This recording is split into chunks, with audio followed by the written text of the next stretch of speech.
Good day. I'm Wayne Duvenage from the organization Undoing Tax Abuse, known as OUTA, and today I'm going to be interviewing Tumi, who's worked at the construction CETA, Tumiso Mphuti. She was in supply chain management, and I read recently, this week, a mail that she had sent to the President of South Africa. And it moved me, I must say. And in this mail, and we're going to be discussing this with Tumi, we get a sense of serious allegations of wrongdoing, of manipulation, corruption, maladministration in the construction CETA. And quite frankly, I'm not surprised. And I'll tell you why. We at OUTA aren't surprised, because we've been doing quite a lot of investigation into the CETAs. Now, the CETAs are the sectoral education training authorities.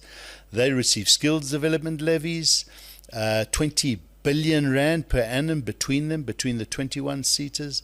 The construction CETA, otherwise known as CETA, deals with uplifting skills and learnerships and so forth, and developing the youth for employment in the construction industry. Very, very important entity if it plays its role properly. But what we've also learnt over time is that these CETAs, a number of them, are plunder pots, quite frankly, for corrupt individuals, people that are positioned into these organizations, and the boards that are also appointed, who tend to look away and not exercise their oversight over the accounting authorities. The construction CETA is one of those. In fact, it's quite perverse what we read and look and see in the construction CETA. So before I get on to that, the CEO of the construction CETA is Malusi Shezi. He was appointed as the CETA came out of administration in 2021. It was placed in administration, I think, in 2019. I might be a year out here and there, but and there were a lot of question marks around why was the construction CETA placed into administration by Bladen Zamande at that time. It had come out of 4 years of consecutive clean audits from the Auditor General. They were starting to raise a few issues as well, and suddenly the board was suspended, taken out of the way. The board, by the way, at that time, we believe, was asking a lot of questions around what was actually happening. And one way to remove the board and to get around all the oversight that was happening is just to put the organization into administration. And we've met with others, by the way, that have confirmed a lot of irregularities around this administration that was put into, or the CETA being put into administration at that time. We've also learnt that there's a close connection between Shezi and Andile Nongogo. Now, Andile Nongogo was the CEO at Services CETA, who we found and implicated in a lot of tenders that were manipulated, grossly overpriced, and companies making a lot of money at Services CETA. When the heat got too hot in the kitchen, Andile Nongogo was removed from the Services CETA, or left the Services CETA, only to surface in NSFAS, the National Student Finance Aid Scheme. And lo and behold, we followed him, and we found more corruption happening at NSFAS, and to the extent that he was eventually fired from NSFAS. But Shezi and Nongogo have a business relationship. And we've seen that in the construction CETA, Shezi has been appointing a number of the same service providers that we have implicated and seen involved in corrupt tenders and dealings that were taking place at Services CETA. I paint this picture because we've got all the facts. What we say here is not, we're not making this up, but it hopefully gives you a picture of the plot that gets thicker and thicker. And the sad reality in all of these, and we've seen it at the insurance CETA as well, you have people in these organizations that stand up to the abuse of power. that stand up to those leaders and those accounting authorities and people who are manipulating the systems, the bid evaluation committees, the bid adjudication committee outcomes, people who get fed up with the abuse of power, the abuse of our taxpayers' money, where it is siphoned off to companies and entities and individuals who should not and do not qualify to receive these tenders. One of these people who I'm going to be chatting with today is Tumi. Tumi, thank you very much for agreeing to, first of all, have this discussion with me. I know it's not easy. I can sense in your letter that you sent to the President this week that you have had a very, very tough time. But before we get into that, let's just go back and tell us a little bit about yourself and your background and your role in the public sector. Okay. Good morning, Wayne. Thank you very much for giving me this opportunity. I thought it was about time that I break my silence. I've been quiet for quite some time and enduring this abuse.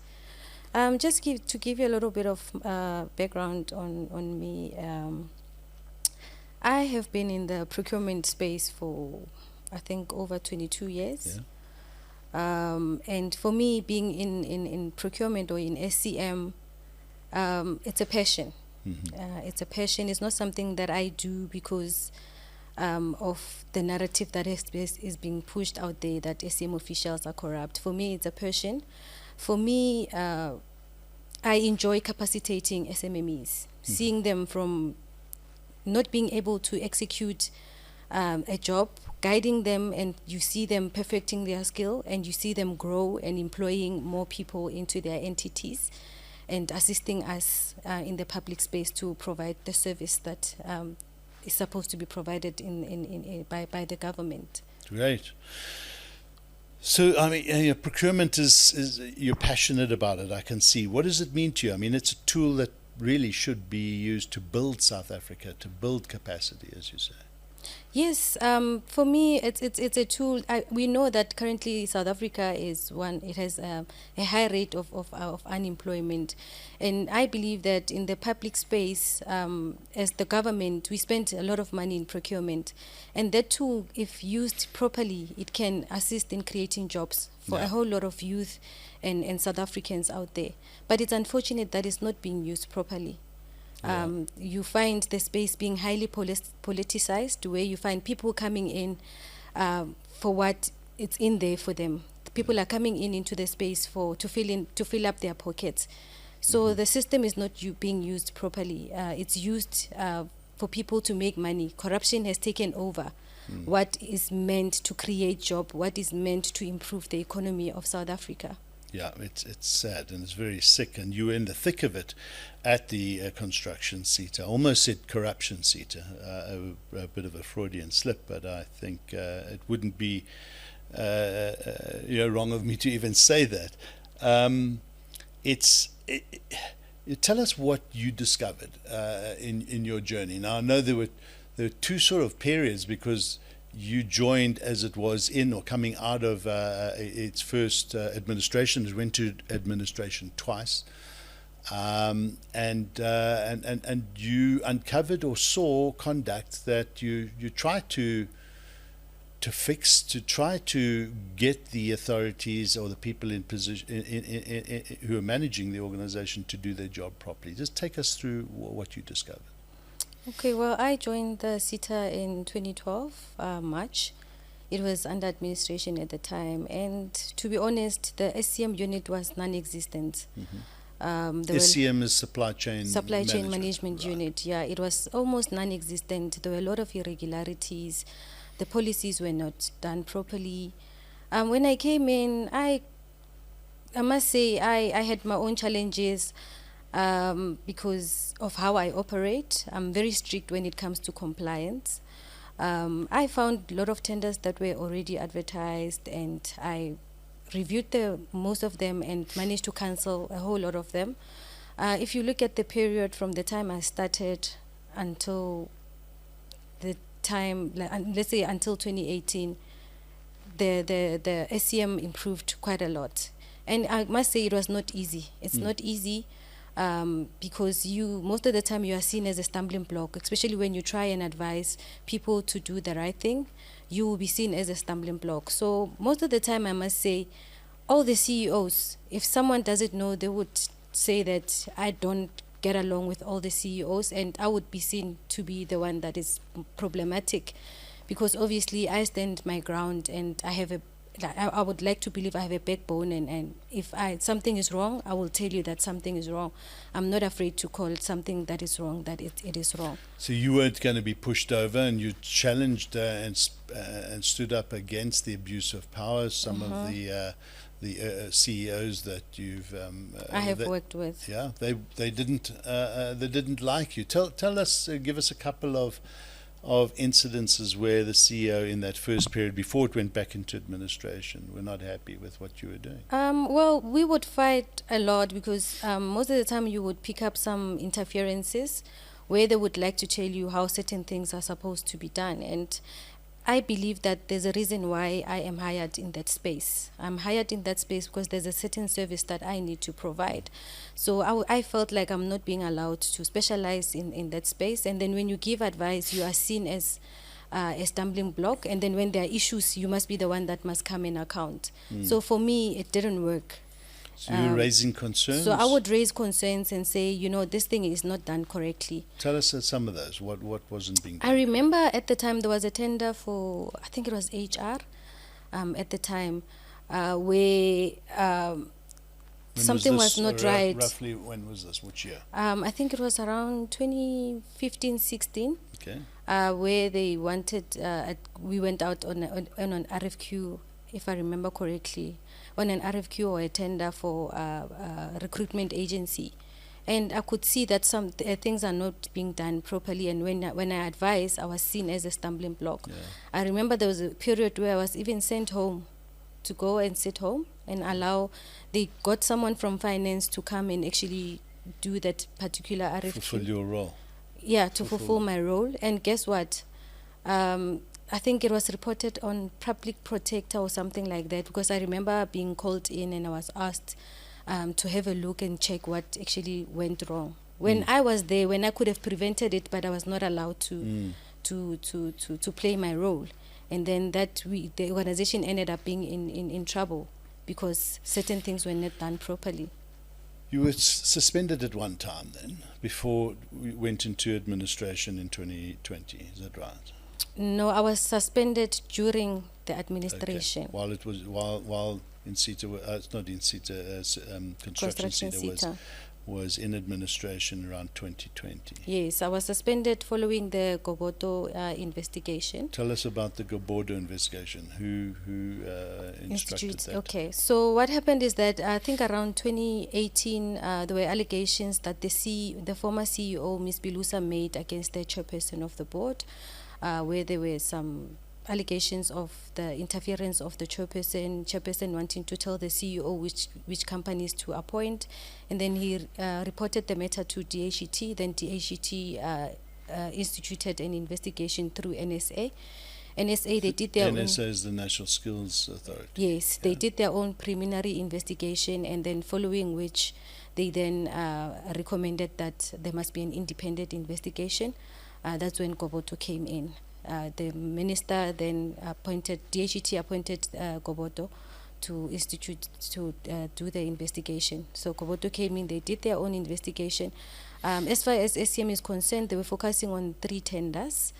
They finished their investigation. We were part of the people that were interviewed in that investigation. The investigation was concluded and there were recommendations, and then all the implicated parties. During administration, when the administrator came in, he had to obviously implement the Goboto report. Right. And then all the parties, all the implicated parties, we were given the report in 2020, and then following which we were suspended. Myself particularly, I was suspended for my role as a BAC advisor. where I was asked. Bid adjudication. Yeah, bid adjudication advisor. Then on the recommendation by Goboto, I was then asked to motivate why I should not be subjected to suspension, of which I did, because I think in some of the tenders I was not part of the BAC at all. Then I did my own motivation, and I was suspended in February 2020, and I was brought back in August, I think around the 23rd, 24th of August 2020. That's okay, so 6 months or so. Yes. You were suspended and brought back, so you were not found I was guilty. cleared. You were cleared. Yes. But the organisation was still under administration then. Yes. Tell us what happened after that. It came out of administration roughly when? I think around 2021. Okay. It came back around 2021, if I'm correct. I could be wrong. Yeah, roughly. Yes.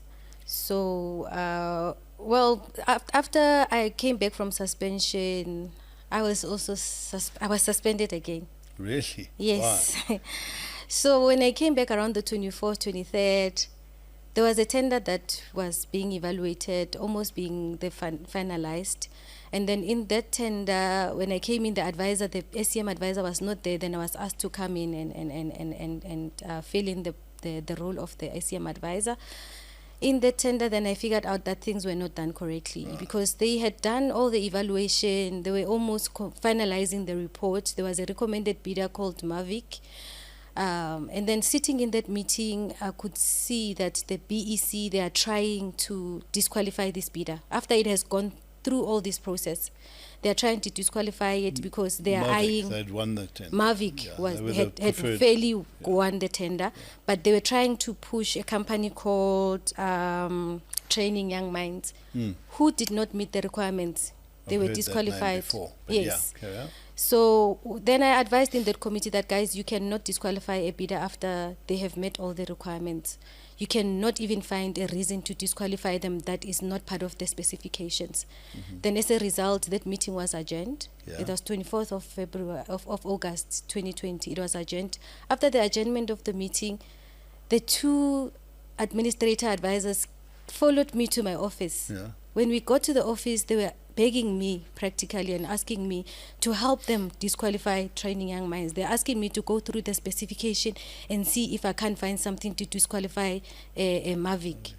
So they were trying to shoe in and find a way to get Training Young Minds in. Yes. Okay. Then I told them, guys, are you kidding me? I advised you in that meeting, and I told you that there is no reason to disqualify this particular bidder, and you cannot find a reason that is not in line with the specification.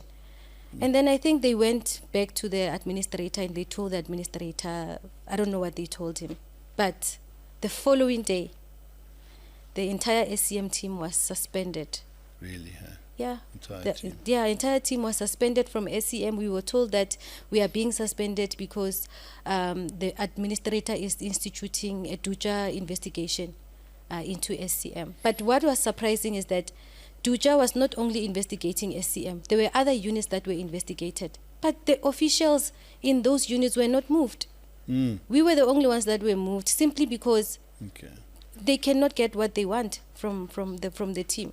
Okay, so they brought in DUJA now to do an investigation. Yeah, DUJA came in to do an investigation under the recommendation of the administrator. Yeah, I think it was based on the recommendations from Goboto, because you know what actually transpired. I think during the finalization of Goboto, I think that had already finalized, or they were almost finalizing. We were busy with audit. Then I was reviewing the files. I picked up some irregularities through my subordinate. Constance came to me and said, we were reviewing the files, came to me and said, I'm picking up 2 companies that did not attend the briefing session, but they were awarded. Wow. Yes. So when she brought that to my attention, I double-checked, because I was even questioning myself, how did this happen? How come I did not pick it up? Upon doing my own investigation, then I figured out how these 2 companies, because at the time the documents were stored in the CFO's office. Then I figured out that the 2 companies that did not attend the briefing session and were awarded were actually added on the bid register after the tender had closed. Okay. So that must have happened in the CFO's office, and the handwriting that it's adding these companies is the CFO's handwriting. Oh, goodness. I Okay, pick- so you started picking up some really gross manipulation of tender processes. Yeah. Your department was then suspended or pushed aside to not be involved in bid evaluations and that going forward. Yeah. Then there were consultants that were So appointed. consultants came in to do Yeah, your they job, came in just to- because you were getting in the way of nefarious activities, quite frankly. And then what happened after that? And then the investigation Guguti in 2019 already, when I engaged Goboto to say, guys, I'm picking up more irregularities. Goboto did not pick up these irregularities. We picked them up because I knew if I report them internally, it's not going to assist. I tried to bring them to Goboto's attention. The guy was fair. He told me, you know what, I will try and raise this and recommend that the minister institute a further investigation into these matters. We can't investigate them now because we are finalizing our report. But he said to me, just in case she does not institute an investigation, do a protected disclosure. I didn't know at the time what is a protected disclosure. Right. Then So you did you compiled the report? Yes, I did my own investigation into other issues while Right. reviewing. I picked up more irregularities where I was not even part of the process, where my subordinates were used by the CFO to do certain things. There was even a fraudulent purchase order that was done by one of the guys that is now sitting in Shezi's office. He did a fraudulent PO where the PO was, the amount was initially 100,000. It was pushed to 300,000, and then he fraudulently did that PO to increase it to 300,000, and he used a subordinate to do that. That subordinate came to me and said, I was asked to do 1, 2, 3. I asked her to do an affidavit. She did an affidavit. Yeah. And then this was part of my protected disclosure, and it was investigated by Duja. But nothing happened to that guy. He's still in the office even today. Really, huh? Yes, with all the evidence, glaring All the evidence that evidence is has there. been provided Yes. to the CEO, Yes. Shezi, Yes. and he has not taken any action against No, this individual. And he's this is hard promoted- evidence of manipulating a purchase No, he's order. promoted. He's sitting in his office. Really? Yeah. My goodness. Okay, so then you provided a report to who? Did you? I did a report to the audit committee because at the time I didn't trust the CEO. Yeah, I don't blame you. In any case, he was implicated in some of the tenders there. Right. Like, for example, the way they didn't attend the briefing session, he was the BEC chairperson at the time. The CEO, The acting was CEO. After Pilusa left in 2018 Yeah. May, they appointed an acting CEO, which was Robert Seminya. Yeah. He was also implicated on the same tender. So there was no point in me going to him and trying to report. And besides, I had figured out that he was also working with the chairperson because he came clean in one of the tender for building again, where he told me that the chairperson wanted him to appoint a specific company. When my subordinate came to me and told me that something wrong is happening in BEC, he told me that the chairperson asked him to appoint. Then I figured out even going to the chairperson is a waste of time. But I then thought, okay, let me report it to the audit committee. I believe they are ethical, so they will do the right thing. This is the board audit committee. Yes. Right. Then in 2019 August, I reported the protected disclosure to the audit committee what with happened? all the irregularities. At the time, nothing seemed to have happened up until the administration. Then when we were moved out of SCM during administration, and the administrator told us he's investigating, Duja was there to do the investigation. Indeed, we were interviewed, SCM officials, on the things that I had raised on the protected disclosure. Right. Yeah, they interviewed us and asked us some questions. We participated. And then in 2021, September, I received a call from Mr. Shezi telling me that the investigation is concluded, then we can go back to The Duja SCM. investigation now Yes. has been concluded, Concluded.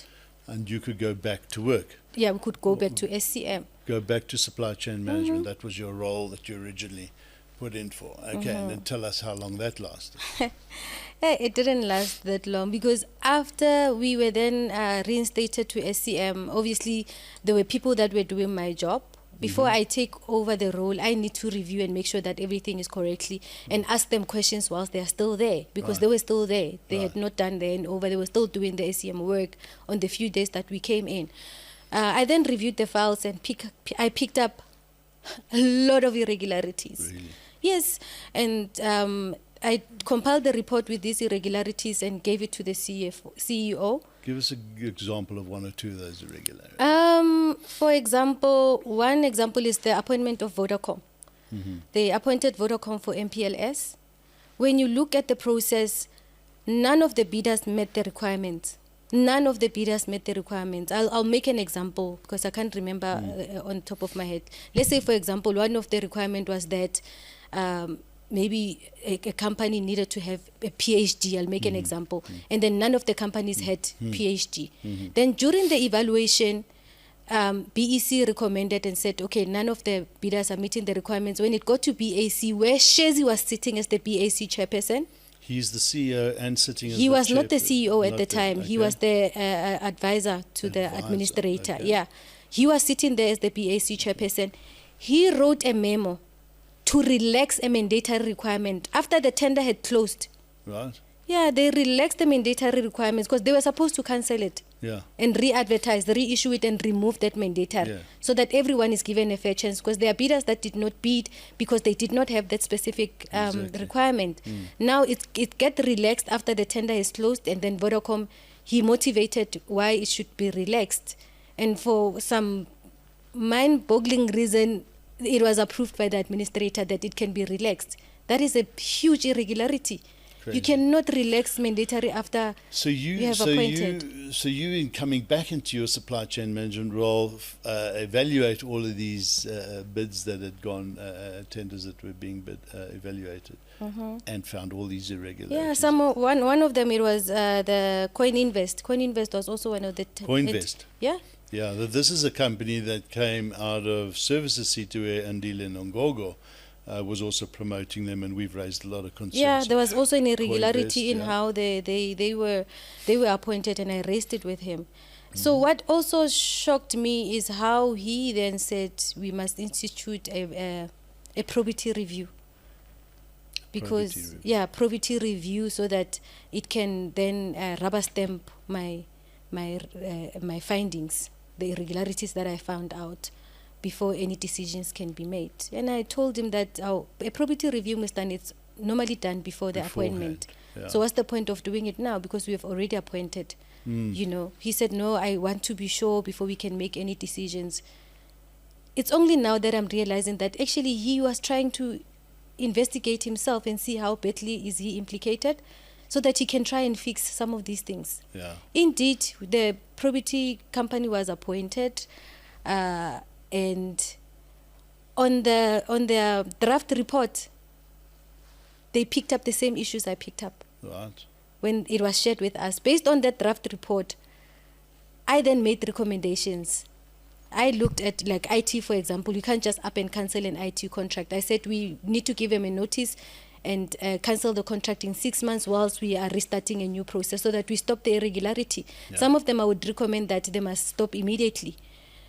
He didn't, because I'm sure someone was benefiting from some of these entities. Yeah. I reported in 22 November 2021. You can go onto the CETA and check if any of those companies were paid after those irregularities were picked up. You find that they were paid. If they were cancelled, for example, Coin Invest, it was cancelled after there was a noise at NSFAS about Coin Invest. Otherwise, it was not going to be cancelled. Yeah. He knew in 2022 November, on the 22nd of November 2021 already, that there's an irregularity on Coin Invest. He did not stop it. He continued to pay. I'm not sure who was benefiting through that, because it could have been cancelled and it was not going to affect how It could have been cancelled and he didn't. It was not cancelled. They can go back to the books and check. It was never. It was not cancelled in November or December or the following year. You can check after I picked up how much money was paid up until it was cancelled. And I think what pushed the cancellation was the media articles that came out on Coin Invest at NSFAS. That's the work that we uncovered at NSFAS. And again, the Coinvest came through from Services CETA with Andile Nongogo. Again, I remind the viewers that Andile Nongogo and Shezi are business partners as well. They have a relationship with each other. So, to me, there's so much that I sense going on. So what happened? I want to get to the next section. But then you eventually suspended again. You were sent home on the basis of what? And then obviously I would pick up some interferences from Mr. Shezi. Like from time to time, he's interfering into the processes. In one instance, there was a tender that we were doing for promotional material. And in that tender, 5-star was a recommended bidder. Another bidder that is linked to services CETA and NSFAS. So okay. 5-star was a recommended bidder. So the evaluation report was still in the process of being signed, right? Because we were signing them electronically. So it was still in the process of being signed. So normally what I did with the BAC is that because he was pushing this, it was an agent project for him. So he was pushing for a quick appointment. I thought maybe there's something that needed a promotional material or something that needed to be delivered agently. So when I was circulating the report to the BAC members, I would CC him so that he can see what is the status. So I sent the report to the BAC chairperson to sign. The BAC chairperson, obviously he's CC'd. The BAC chairperson signed and returned the report to me. So when she returns it to me, then I will send it to the next member to sign. So because he's CC'd and he can see the chairperson has signed, he took the evaluation report before other members could even sign. Yeah. It was only the chairperson that had signed. Right. He took it, he signed it, and then he got the administrator to sign the report that is incomplete. The SCM process is not concluded. In our view, as in SCM, it's still circulating for signatures. Right. He signed it, and then after signing it, he drafted an appointment letter. A whole CEO drafting an appointment letter. After drafting it, he sends it to the service provider and he tells them that I heard that you have been appointed. From who? I heard that you have been appointed, and then at the same time, he gives them something to do, that they need to review something for him. And then when I picked that up, I sent him an email, I think, or an SMS. I told him, Mr. Shezi, what are you doing? Why are you sending appointment letters to the service providers? Why are you doing that? Because that is an SCM function. Yeah. And besides, the evaluation process is not concluded yet, because the process is such that after everyone has signed, yes, the report will go to him to sign as the CEO. Then he will then give the administrator to sign. After the administrator has signed, before we can issue an appointment letter, according to the Treasury regulation, we need to check if the service provider is tax compliant. Oh.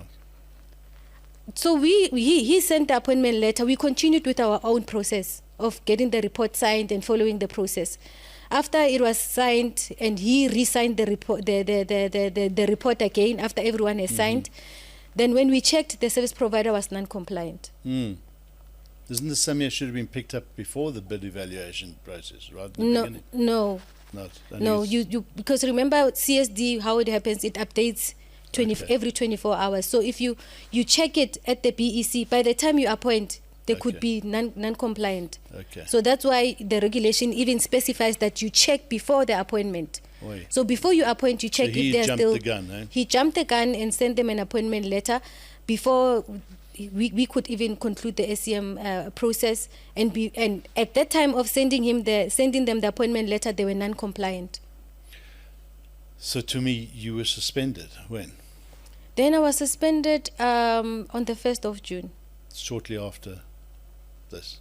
Yeah, not shortly after this, because this happened in 2021. Right. So I was busy because I realized that, I'm fighting a losing battle with the CEO. Yeah. Clearly, he's held bent that he's going to interfere with the SCM processes to a point where he even issues RFQs. He advertises RFQs. He issues an advert. The CEO. The CEO, a whole CEO drafts the RFQ just document. Circumventing the procedures, the supply chain management procedures. He's a law unto himself. Really, huh? He's a law, and as much as he says he's cleaning, he's a law unto himself. He breaks all the laws. All the rules. All the rules. Chain. I mean, he drafts the terms of reference, approves the specifications, sends out an RFQ to the service provider, and the RFQ, there's the non-response. The RFQ expires on the 6th. On the 7th, around 12 a.m., he extends something that is already dead on the 6th. On the AMs is now the 7th. Yeah. He extends the closing date. Why are you? That is an irregular on itself. Of course it is. Done by a whole CEO. Yeah. And Because it allows RFQ. people to come in the back door at a later after the process has been closed Yeah. or formally closed. So I was busy compiling my evidence so that I can then formally report this. And then, unfortunately, I was then suspended. And when was that? I was suspended June 2023. Right. So my DC, it's like even today, we have not even started arguing one charge. So 2 years ago, you were suspended. You were suspended on full pay, and you have not even had a disciplinary hearing. Like a proper DC hearing. No, we've been going there. I referred it to a CCMA because of the protected disclosure, because I figured out that he's going to fire me. And Yeah. when I looked at my charges, the issues that I reported in 2019 are now used to formulate charges against me. So you had issued concerns in 2019 on irregularities. Mr. Shezi is now accusing you of those irregularities Yes. and charging you in 2023. Yes, My goodness. yes. And did they not hear you? Did you not have discussions of these allegations that are made against you to the management of and the HR of CETA? No, the HR, I don't think HR was involved even in the process, in my process. Wow. They were not involved because I actually have evidence where the CEO is drafting. He drafts charges. He was drafting charges against me in the AMs. Midnight, he's busy drafting charges with the lawyers. And HR is not involved in the process. And then there's also an email that HR is sending to him to say that, you know, why, that's when he was doing additional charges after I reported the allegations on the 21st of June, 2021. So the easiest way to get people like you out of the system is suspend them. We've seen this. We've seen this in CETA. We've seen it services CETA. We see it across the board. We've seen it at Road Accident Fund. This is the typical modus operandi of people who just want to get others who are standing up to them, getting in the way of nefarious activities out of the system. So you've been on suspension for 2 years now. Yeah, I've been on suspension for 2 years. And how's this affected you and your family emotionally? Yo, it's not it has not been easy. I must say, it has not been easy because, like, I'm dealing with a person that wants to see me out, and I figured out that you report, you are then taken to task. Yeah, you report issues, they don't go after, check the issues and investigate the issues and take corrective measures. No, they will go after you for reporting. So if you report, you are the one that is going to be punished. The perpetrators, they go scot-free. So I reported several times. Every time I report, whatever I report is turned into a charge. On the 21st of June, I reported irregularities against the CEO. Yeah.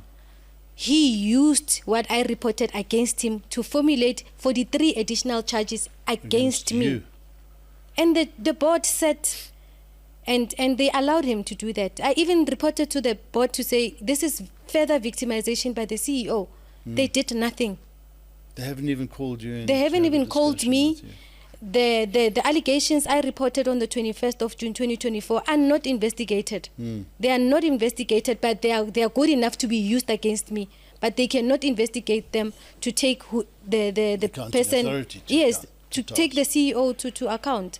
So We this see thing, this, you know, Tumi. We've seen this in other boards where they just the oversight role is completely ignored. They have a role to play to investigate the chief executive officer and wrongdoing, and they just look away, and they don't do this. And I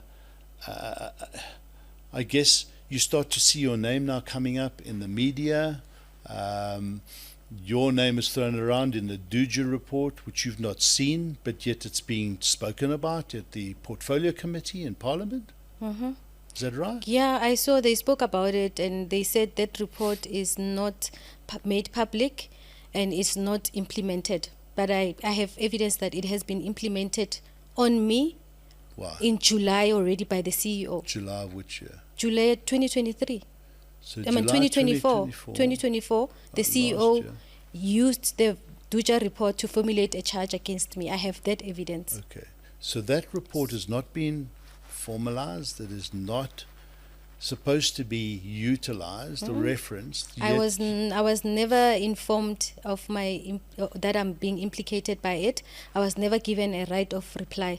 By Duja. By Duja, no. So Duja have come, they've done some investigations, and they Interviewed haven't even... me. They interviewed me, yes. Yeah, but they they never interviewed came you? back to me to say, you are implicated on 1, 2, 3. What is your response on your implications?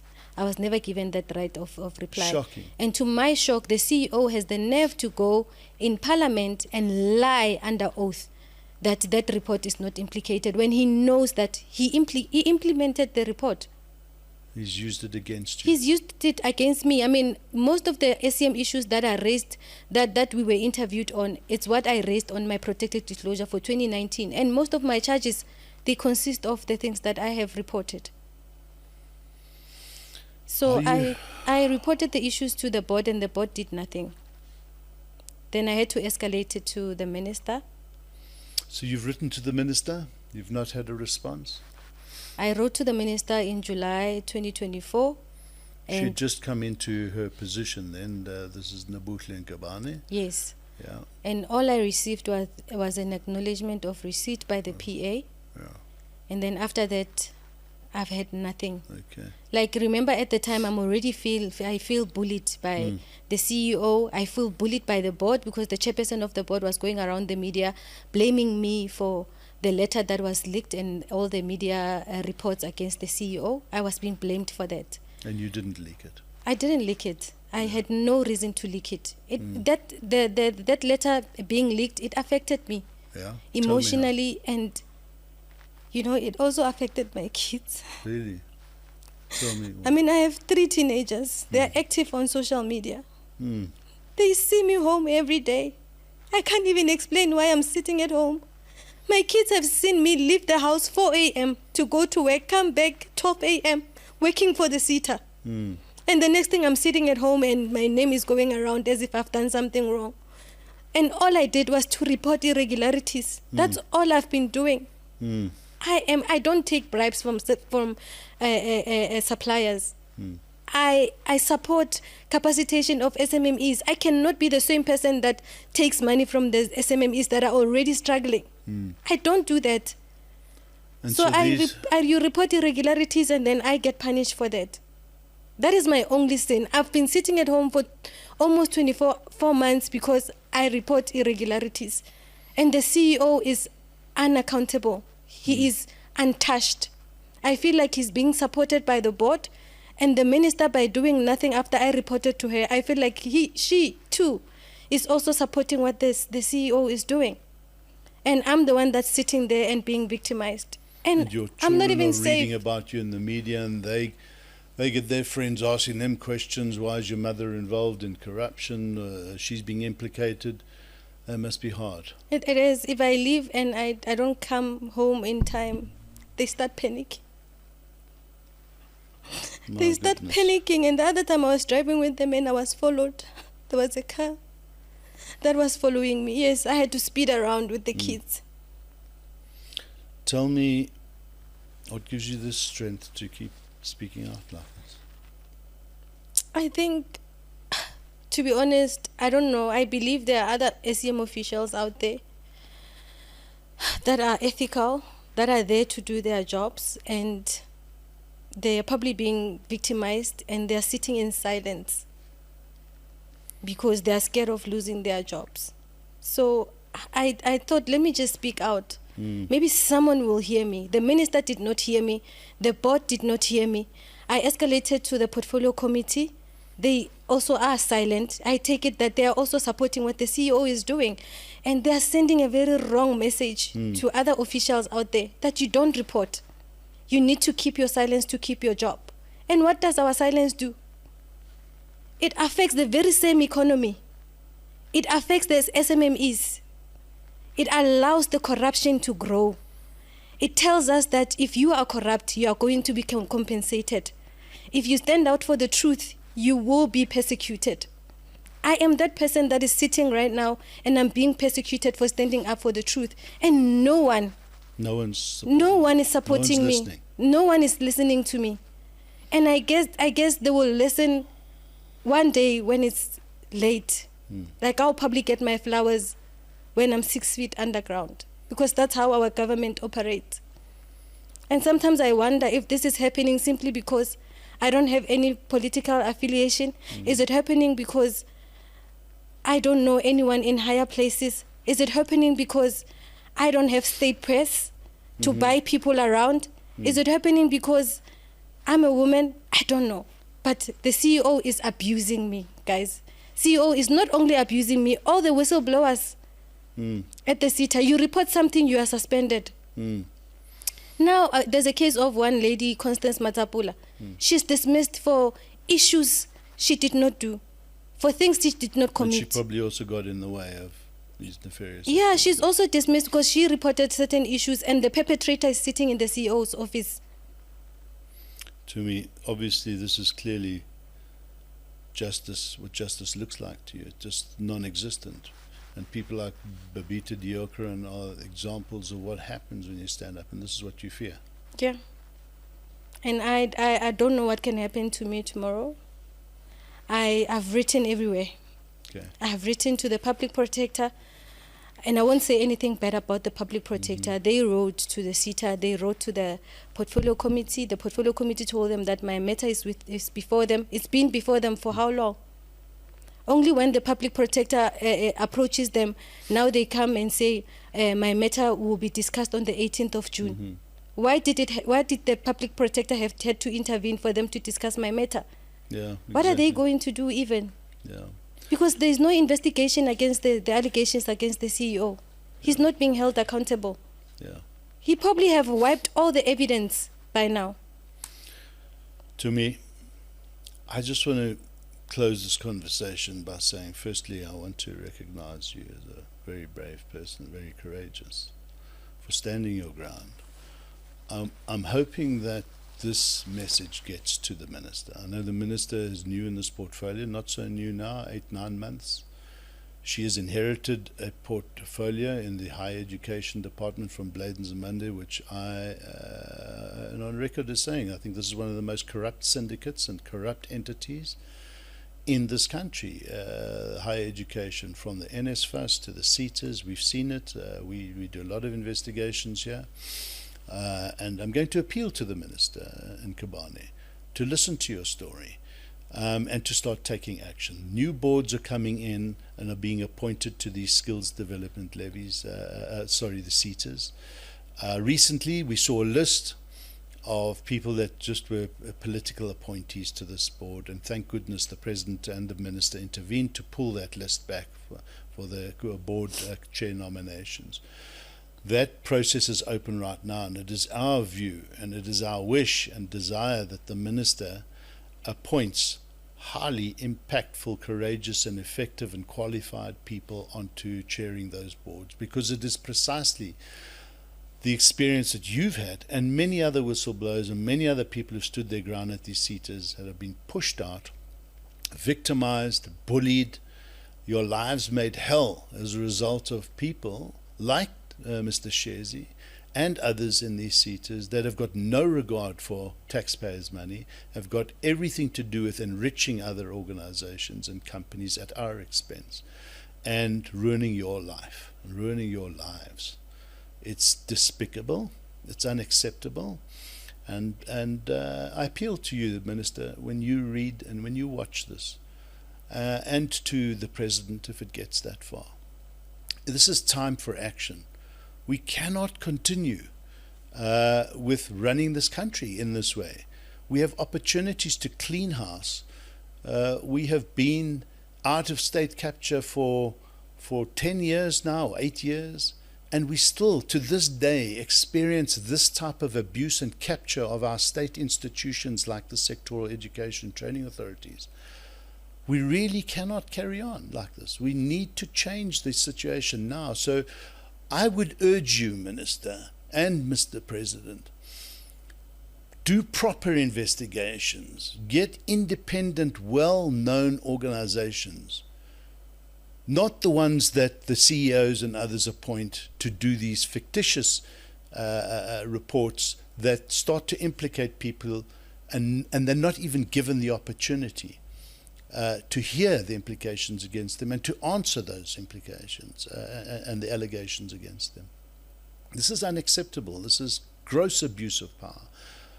We need to act now, and we need to protect people like Tumi and others. We need to make sure that her life is not in danger now, and that we can fix the CETAs once and for all. Now's the time, not tomorrow, not the next day. We need urgent action, and we need it now. Tumi, thanks again. We're going to do everything we can to make sure this message gets out there and that the authorities start taking proper and meaningful action. Well, Good luck. you.